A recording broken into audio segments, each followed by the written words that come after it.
പിതാവിന്റെ ശരീരത്തിൽ നിന്ന് സ്രവിക്കപ്പെട്ട 1 മില്ലി ലിറ്ററിൽ 20 മുതൽ 40 കോടി വരെ ബീജഗണങ്ങൾ ഉണ്ടെങ്കിൽ ആ ബീജഗണങ്ങളിലെ ഒന്നിനെ അണ്ടവുമായി കൂട്ടിച്ചേർത്ത് അണ്ടവാഹിനിക്കുഴലിലെ ഇന്ദ്രിയ ബിന്ദുവാക്കി അതിനെ മാറ്റി അതിനെ ജീവിപ്പിച്ച് ജനിപ്പിച്ച് പുറത്തുവിട്ട് ജീവിത സൗകര്യമൊരുക്കിയ റബ്ബിന് കഴിയില്ലേ ഇത്തരമൊരു കാര്യം ചെയ്യാനെന്ന വിശുദ്ധ ഖുർആന്റെ ചോദ്യം ഏറെ പ്രസക്താണ്.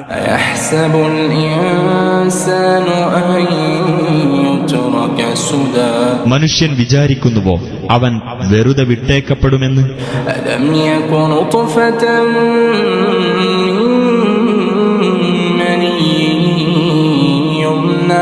അവൻ സ്രവിക്കപ്പെടുന്ന ശുക്ലത്തിൽ നിന്നുള്ള ഒരു കണമായിരുന്നില്ലേ?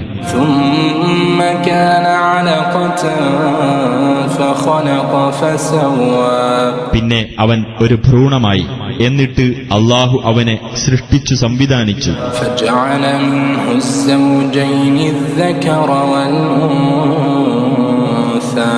അങ്ങനെ അതിൽ നിന്ന് ആണും പെണ്ണുമാകുന്ന 2 ഇണകളെ അവനുണ്ടാക്കി.